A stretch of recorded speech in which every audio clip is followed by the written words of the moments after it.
Hello everyone. Previous videos में हमने देखा है फॉर लूप और वाइल लूप किस तरीके से काम करता है। आज हम बात करेंगे ब्रेक स्टेटमेंट की, कंटिन्यू की एंड पास की। वो क्या है पाइथन के अंदर। तो अपनी फाइल ओपन करते हैं, एक न्यू फाइल ओपन करते हैं, पाइथन फाइल। इसका नाम मैं दे देता हूँ break continue and pass. Okay, अपनी न्यू फाइल बन चुकी है। तो ब्रेक क्या करता है? ब्रेक स्टेटमेंट जो भी लूप चल रहा होता है, जो हमारा करंट लूप चल रहा होता है, अगर करंट लूप में उसको कहीं पे भी ब्रेक दिख जाता है, ब्रेक कीवर्ड दिख जाता है, तो वो उस लूप से बाहर आ जाता है और उसके बाद के जो भी सीक्वेंशियल प्रोग्राम होते हैं, सीक्वेंशियल स्टेटमेंट होते हैं, वो उसको एग्जीक्यूट करता है जो फॉर लूप के बाद लिखे हुए हों। तो मैं आपको दिखाता हूँ। तो मैं एक फॉर लूप लगाता हूँ, फॉर आई इन रेंज 10, और मैं इसको बोलता हूँ कि प्रिंट कर दो आई। मतलब ये 0 से लेके 9 तक नंबर सारे प्रिंट कर देगा। रन करते हैं एक बार, कंट्रोल एस किया, रन किया, तो आप देख सकते हैं इसने 0 से लेके 9 तक सारे नंबर प्रिंट कर दिए। ठीक है। अब मैं चाहता हूँ कि ये जो फॉर लूप चल रहा था, जैसे ही इसको 5 मिले, मीन्स आई के अंदर जैसे ही 5 आए, ये अपने लूप से बाहर आ जाए। मुझे केवल 5 तक का ही प्रिंट करना है। तो मैं क्या करूँगा?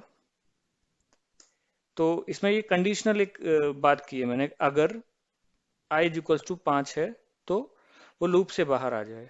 तो मैं यहाँ लिखूंगा if i is equals to 5 colon, indentation के अंदर आएगा, और मैं यहाँ लिख दूंगा ब्रेक।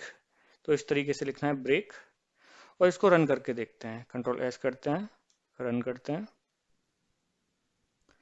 तो आप देख सकते हैं इसने 0 1 2 3 4 प्रिंट कर दिया। एक्चुअल में इसको 10 तक प्रिंट करना था, जब मैंने ब्रेक नहीं लिखा था। तो ये 10 तक, 0 से लेके 9 तक प्रिंट कर रहा था। अब मैंने इसको बोला है जैसे ही 5 हो जाए आई की वैल्यू, वैसे ही आप लूप से बाहर आ जाओ। ब्रेक का मतलब लूप से बाहर आ जाओ। ठीक है।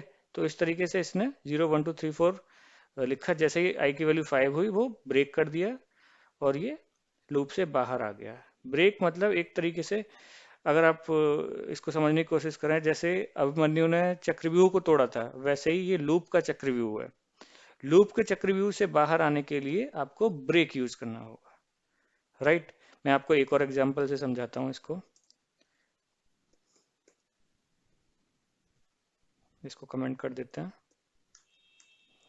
तो मेरे पास लेट सपोज कोई स्ट्रिंग है, मैं उसका नाम दे देता हूँ, लेट सपोज एस दे दिया मैंने उस स्ट्रिंग का नाम। ठीक है।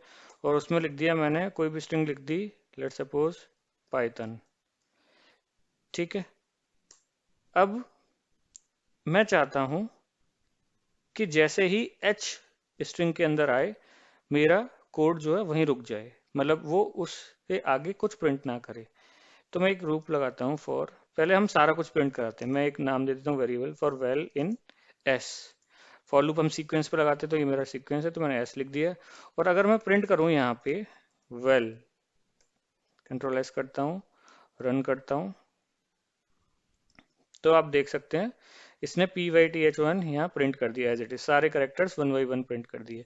अब मैं चाहता हूँ कि ये केवल जैसे ही इसको एच मिले, आप ऐसे समझिए कि जैसे ही इसको एच मिले ये ब्रेक हो जाए, ये लूप से बाहर आ जाए, कुछ आगे का प्रिंट ना करे। ठीक है। तो मैं लिखता हूँ इफ वेल, वेल के अंदर जैसे ही एच आए, ठीक है, तो ब्रेक कर दो। राइट। रन करके देखते हैं, कंट्रोल एस करते हैं, रन किया, इनवैलिड, सॉरी, यहाँ पे आपको मैंने इक्वल लिख दिया, इक्वल नहीं है, कंपैरिजन ऑपरेटर लगाना पड़ेगा, डबल इक्वल टू साइन लगाएंगे। रन करते हैं फिर से, तो आप देख सकते हैं इसने पी वाई टी प्रिंट कर दिया। मतलब मेरा लूप केवल यहाँ तक ही चला, जैसे ही इसको एच मिला, ये इस लूप को ब्रेक करके बाहर आ गया। अगर मैं यहाँ पे आपको दिखाऊं, यहाँ कुछ प्रिंट करके दिखाऊं, प्रिंट एंड ऑफ स्टेटमेंट यहाँ लिखता हूँ, कंट्रोल एस करता हूँ, रन करता हूँ, तो आप देख सकते हैं ब्रेक कि बाहर, ये लूप के बाहर आ गया, ये जो मैंने प्रिंट स्टेटमेंट लिखा है वो लूप के बाहर लिखा है, तो ये हर बार इसको प्रिंट करेगा। ठीक है, तो इस तरीके से हम ब्रेक कीवर्ड का यूज कर सकते हैं। ठीक है, ये तो मैंने दिखाया आपको फॉर लूप के साथ। अब मैं दिखाता हूँ आपको वाइल लूप के साथ कैसे यूज करेंगे। तो ऐसे ही नंबर प्रिंट कराते हैं। मैं एक वेरिएबल लेता हूँ I equal to 0, while I is less than 10। ठीक है, प्रिंट करें आई। अगर आपने वाइल लूप और फॉर लूप का वीडियो अभी तक नहीं देखा है तो प्लीज़ प्रीवियस वीडियोस देखें, ताकि आपको समझ में आ जाए वाइल लूप और फॉर लूप कैसे काम करता है। ठीक है, और यहाँ पे हम लिखेंगे I is equals to I plus one. एक बार नॉर्मली इसको चला के देखते हैं पहले। ऊपर वाला कोड में कमेंट कर देता हूँ।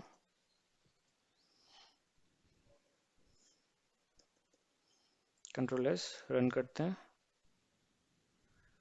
तो आप देख सकते हैं इसने 0 से लेके 9 तक पूरे नंबर प्रिंट कर दिए।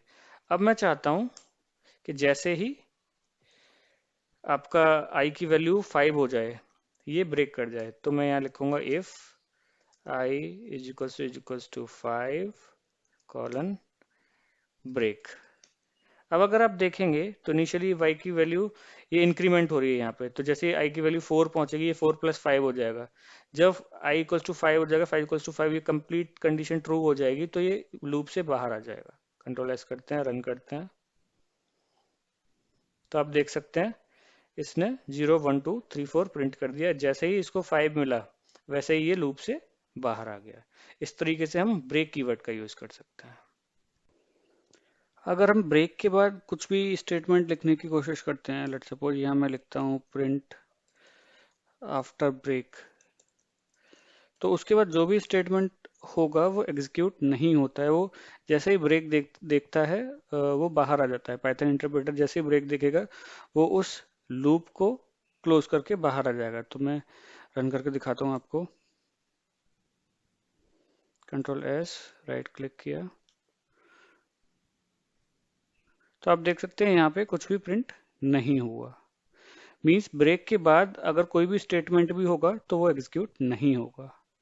ऑलराइट, अब हम बात करेंगे कंटिन्यू स्टेटमेंट की। तो मैं सेम कोड कॉपी कर लेता हूँ ये वाला, और फिर मैं आपको समझाता हूँ कंटिन्यू। तो ब्रेक में क्या होता था, हम पूरे पूरे लूप से बाहर आते थे। बट अब क्या करेंगे, हम अब जो इटरेशन चल रही होगी उस इटरेशन से बाहर आएंगे। मैं इस कोड को ऊपर वाले को कमेंट कर देता हूँ एक बार। अब क्या होगा, जो इटरेशन चल रही होगी हम उसको स्किप कर देंगे। मीन्स लूप से बाहर हम नहीं आएंगे, हम लूप में ही रहेंगे, बट करंट इटरेशन से बाहर आ जाएंगे। मीन्स करंट इटरेशन को हम स्किप कर देंगे। तो मैं ये ऊपर का जो मेरा कोड था इसको एक बार कॉपी कर लेता हूँ, ये वाला s is equals to python वाला। कंट्रोल सी, नीचे आके पेस्ट कर देते हैं, कंट्रोल वी। और आप देख रहे हैं इसमें इसमें लिखा है for val in s if val is equals to h. अब मैं ब्रेक की जगह लिख दूंगा यहाँ पे कंटिन्यू। इसका मतलब ये हुआ कि अगर एच आए तो उसको स्किप कर दो। कंटिन्यू का आप यहाँ पे मतलब समझो कि उस पर्टिकुलर इटरेशन को स्किप कर दो, मुझे नहीं चाहिए वो इस। ठीक है, रन करते हैं। तो आप देख सकते हैं यहाँ पे एच यहाँ पे प्रिंट नहीं हुआ। उस करंट इटरेशन में केवल वेल की वैल्यू एच थी, तो उसने एच को स्किप कर दिया। यहाँ पे एच प्रिंट नहीं हुआ। राइट, अब जैसे मैं एक और कोई करेक्टर लेता हूँ, ओ लेता हूँ। ठीक है, इस बार ये ओ को प्रिंट नहीं करेगा। रन करते हैं। तो आप देख सकते हैं यहाँ पे इसने P Y T H N print किया, ओ को प्रिंट नहीं किया। तो जो करंट इटरेशन होती है, means one by one well के अंदर पहले पी गया होगा, फिर वाई गया, फिर टी गया, फिर एच गया, फिर ओ गया। जैसे ही यहाँ पे ओ मिला इसको, उसने बोला ओ को स्किप करना है, मुझे नहीं चाहिए, तो उस इटरेशन से बाहर आ जाता है और वो फॉर लूप के पास वापस चला जाता है। उस इटरेशन को वो स्किप कर देता है। कंटिन्यू में फिर इसका मतलब ये हुआ कि जैसे ही कोई कंडीशन मेरी सेटिस्फाई हुई, जैसे बेल इक्वल्स टू ओ इसने जैसे ही देखा और कंटिन्यू आया, तो केवल उस इटरेशन को ये एग्जीक्यूट नहीं करेगा, बट उसके बाद जितनी भी इटरेशंस हैं उस सबको एग्जीक्यूट करेगा। इसीलिए इसने नीचे मेरे को एन प्रिंट करके दिया था। तो कंटिन्यू का मेन काम बस यही रहेगा कि आप उस पर्टिकुलर इटरेशन को रोकिए और बाकी उससे पहले की इटरेशन भी चलाइए और उसके बाद की इटरेशन भी चलाइए। इसको हम वाइल लूप से भी देखते हैं एक बार। तो मैं सेम चीज करता हूँ, i इज इक्वल टू 0 से इनिशियलाइज करता हूँ अपने वाइल लूप को। फिर मैं कंडीशन दे देता हूँ while i is less than 10। Okay, और इसका इंक्रीमेंट करवा देता हूँ i is equal to i plus 1। Then मैं बोलता हूँ, एक बार अपन रन करके देख लेते हैं सारा। Print i control s, run करते हैं इसको।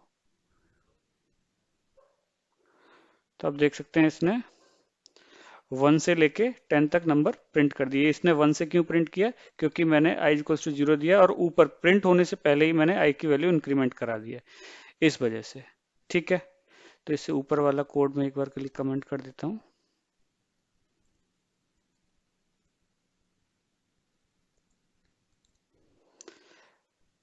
कंट्रोल एस, रन करते हैं।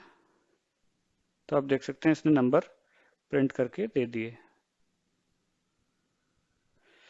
ठीक है, अब मैं चाहता हूं कि जैसे ही i की वैल्यू 5 हो जाए, वो प्रिंट 5 को ना करे। मतलब 5 की वैल्यू जैसे ही आए i के अंदर, वो उसको स्किप कर दे, उस ब्लॉक को स्किप कर दे। तो मैं यहाँ लिखता हूँ if i is equals to 5, और फिर मैं यहाँ बोल देता हूँ कंटिन्यू। ओके, अब इसको रन करते हैं। कंट्रोल एस, राइट क्लिक किया।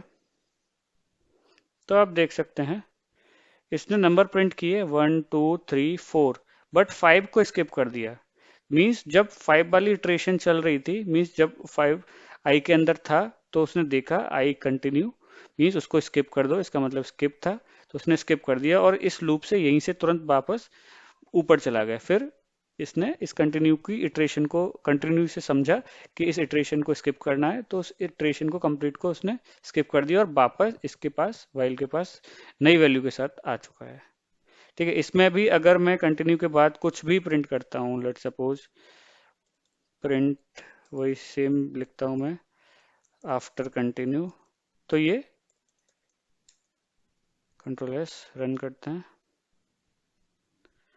तो आप देख सकते हैं इसने आफ्टर कंटिन्यू प्रिंट नहीं किया, सीधे नंबर प्रिंट किए। तो इससे हमें ये समझ में आता है कि कंटिन्यू के बाद जो भी स्टेटमेंट्स होंगे वो उसको एग्जीक्यूट नहीं करेगा अगर वो उसी ब्लॉक में हैं। अगर वो लूप से बाहर हैं तो वो डेफिनेटली प्रिंट करेगा। प्रिंट लिख देता हूँ out of loop. Control S, run करते हैं। तो आप देख सकते हैं इसने यहाँ आउट ऑफ लूप प्रिंट किया है। ठीक है, ये होता है हमारा कंटिन्यू स्टेटमेंट। तो ब्रेक और कंटिन्यू में क्या डिफरेंस है? ब्रेक जो है आपको लूप से ही बाहर लेके आ जाएगा, और कंटिन्यू आपको करंट इटरेशन से बाहर लेके आएगा। मीन्स जो अभी की कंडीशन होगी उससे बाहर लेके आएगा। ऑलराइट, अब बात करते हैं पास स्टेटमेंट की। पास स्टेटमेंट क्या होता है? तो इस ऊपर वाले कोड को एक बार मैं कमेंट कर देता हूँ। ऑलराइट, तो पास स्टेटमेंट एक नल स्टेटमेंट होता है। अगर हम कमेंट की बात करें, पाइथन इंटरप्रेटर क्या करता है, कमेंट को इग्नोर कर देता है, बट पास स्टेटमेंट को वो इग्नोर नहीं करता है। हम पास स्टेटमेंट को तब लिखते हैं जब हमें पता नहीं होता है कि हमें इस टाइम पे अभी क्या कोड लिखना है। तो उसको, उसमें अगर सिंटैक्स एरर ना आए, उसमें कोई सिंटैक्स एरर ना आए, इसलिए हम पास स्टेटमेंट का यूज कर सकते हैं। राइट, एक एग्जांपल के तौर पे हम देखते हैं। लेट सपोज मेरे पास कोई वेरिएबल है a इक्वल्स टू 5 और b इज इक्वल्स टू 7। इसे समझने की कोशिश करते हैं। तो मैं बोलता हूँ if a is less than b, okay, then pass. मुझे नहीं पता मुझे इस टाइम पे क्या करवाना है, तो मैंने इसको बोल दिया पास कर दो इस बार के लिए। बट पास इसलिए करवाया क्योंकि अगर मैं पास नहीं लिखूंगा तो ये मुझे सिंटेक्स एरर दे देगा। ठीक है, एल्स में मैं लिख देता हूँ, मैं कुछ प्रिंट करा लेता हूँ एल्स में। प्रिंट में लिखता हूँ a is greater than b। Okay, run कराते हैं आप एक बार। अगर यहाँ पर देखें if a is less than b, तो a की वैल्यू है 5, b की वैल्यू है 7, यस लेस देन है, तो ये कंडीशन ट्रू है। तो ये पास वाले ब्लॉक में चला जाएगा, इस ब्लॉक में नहीं जाएगा, केवल यहाँ तक ही जाएगा और फिर लूप से बाहर आ जाएगा। ठीक है, रन करा के देखते हैं हम। कंट्रोल एस किया, रन किया, तो आप देख सकते हैं इसने कुछ भी प्रिंट नहीं किया है, यहाँ पे हमें ब्लैंक मिला है। मीन्स वो इसके अंदर गया बट इसको कुछ स्टेटमेंट नहीं मिला, तो इसने पास देखा उसको, देखा यहाँ पे कुछ भी नहीं है तो वो बाहर आ गया। ठीक है, अगर यही काम मैं करूं, इस बार ए की वैल्यू लिख देता हूँ 15, बी की वैल्यू 7 है, रन करते हैं, तो आप देख सकते हैं इस ब्लॉक में ये नहीं गया, इस ब्लॉक एल्स ब्लॉक में चला गया, इस वाले ब्लॉक में चला गया, एज ग्रेटर देन बी उसने यहाँ पे प्रिंट कर दिया। ठीक है, एक और चीज इसमें देखते हैं, अगर मैं पास के बाद कुछ भी स्टेटमेंट लिखता हूं, आफ्टर पास स्टेटमेंट लिखा मैंने, कंट्रोल एस, और एक बार इसको ट्रू कराते हैं, ए की वैल्यू 1 करते हैं, बी की वैल्यू 7, तो 1 is less then 7, yes true है कंडीशन, पास में गया। पास के बाद इंटरप्रेटर इस ब्लॉक इस स्टेटमेंट पे जाएगा, रन करके देखते हैं। रन किया जब मैंने यहाँ पे, तो आप देख सकते हैं इसने आफ्टर पास स्टेटमेंट प्रिंट करके दे दिया। और इससे ऊपर भी हम लिखें, अगर देखें यहाँ पे प्रिंट बिफोर पास, कंट्रोल एस किया, रन किया, तो आप देख सकते हैं इसने बिफोर पास लिखा, आफ्टर पास लिखा। ठीक है, तो इस तरीके से हम पास कीवर्ड का यूज कर सकते हैं जब हमें पता नहीं होता है कि हमें, या हम इस टाइम पे लिखना नहीं चाह रहे हैं कोई कोड, बट हमें सिंटैक्टिकली उसको करेक्ट रखना है, कोई सिंटैक्स एरर ना आए, इसलिए हम पास स्टेटमेंट का यूज करते हैं। तो मैं एक और तरीके से आपको दिखाता हूँ, इस कोड को मैं कमेंट करता हूँ एक बार, कंट्रोल एक्स, यहाँ पे लिखता हूँ ये ट्रिपल कोट्स, तो ऊपर का सारा कोड कमेंट हो गया।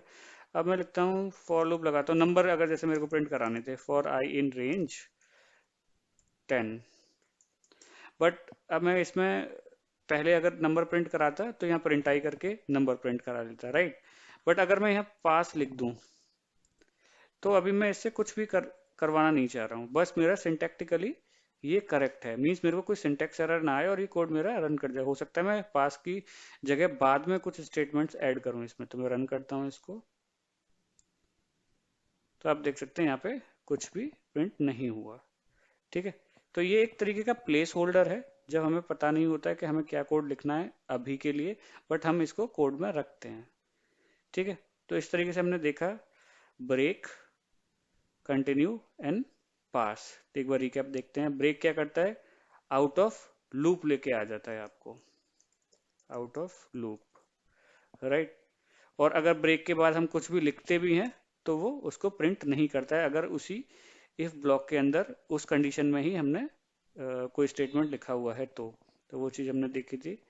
यहाँ पे हमने प्रिंट आफ्टर ब्रेक कराया बट वो कुछ भी नहीं लिखेगा, जैसे ही लूप से बाहर आएगा वो हमें कुछ ना कुछ प्रिंट करके जरूर देगा, राइट। फिर हमने देखा कंटिन्यू, कंटिन्यू क्या करता है, करंट इटरेशन को स्किप कर देता है, जो भी अभी करंट इटरेशन चल रही होगी वो इसको स्किप करेगा, राइट। एंड देन हमने देखा पास, पास एक प्लेस होल्डर होता है, null statement as a null statement होता है और प्लेस होल्डर होता है, ताकि मेरा कोड जो है कोई सिंटैक्स एरर ना दे। ऑलराइट, तो ये था हमारा ब्रेक, कंटिन्यू एंड पास। अगर आपको कोई भी डाउट है इस टॉपिक में या इससे प्रीवियस टॉपिक में, तो प्लीज़ मुझे कमेंट सेक्शन में बताइए। और आपने अभी तक चैनल सब्सक्राइब नहीं किया है तो प्लीज़ सब्सक्राइब करें। Thank you.